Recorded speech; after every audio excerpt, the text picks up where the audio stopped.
അപ്പോൾ കഴിച്ചത് നമ്മൾ കാസ്റ്റിങ്ങിന് വന്നിട്ടുണ്ട്. നമ്മൾ ഉപയോഗിക്കുന്ന ഫ്രോഗ് എന്ന് പറയുമ്പോഴത്തെ പെക്സോയുടെ വൈപ്പർ. ഏകദേശം 12 to 13 ഗ്രാം വെയിറ്റും 6 സെൻറ്റിമീറ്റർ ലെങ്തും വരുന്നുണ്ട്. ഒന്ന് ഓപ്പണാക്കി കാണിക്കും. അപ്പോൾ ഇതാണ് നമ്മുടെ ഫ്രോഗ് പെക്സോയുടെ വൈപ്പർ.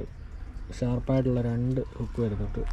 അതുപോലെ തന്നെ അതിൻ്റെ ഹൈലൈറ്റ് എന്ന് പറയുന്നത് ഈ 2 സ്പിന്നറാണ്. ഒരെണ്ണം ഇങ്ങനെ ചളിങ്ങി വരുന്ന വെള്ളത്തിൽ കൂടെ നല്ല സൗണ്ടും കാര്യങ്ങളൊക്കെ ഉണ്ടായിക്കൊണ്ട് വരും. മീനൊക്കെ പെട്ടെന്ന് അട്രാക്റ്റ് ചെയ്യുന്ന തരത്തിലുള്ളൊരു സൗണ്ട് ഉണ്ടായിക്കൊണ്ട് വരും. പിന്നെന്ന് പറയുമ്പോൾ ഇതിൻ്റെ ഫ്രണ്ടിൽ നല്ല ക്വാളിറ്റി ആയിട്ടുള്ളൊരു കമ്പിയാണ് കൊടുത്തേക്കുന്നത്. അടിവശത്തായിട്ടാണ് കമ്പി. നമ്മൾ ഫ്രോഗ് ഇങ്ങനെ കുത്തി വരും, പെട്ടെന്ന് മീൻ അട്രാക്റ്റ് ചെയ്യും. അതുപോലെ നല്ല ലോങ് കാസ്റ്റ് ഉണ്ട്, നല്ല റിസൾട്ടുള്ള ഫ്രോഗാണ്. ഇതിൻ്റെ MRP വരുന്നത് 470 രൂപയാണ്.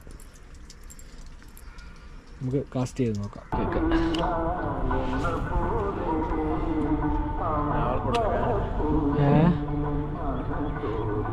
ഫോളോ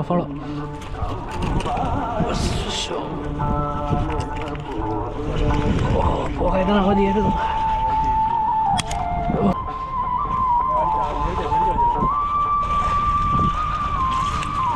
പോലെ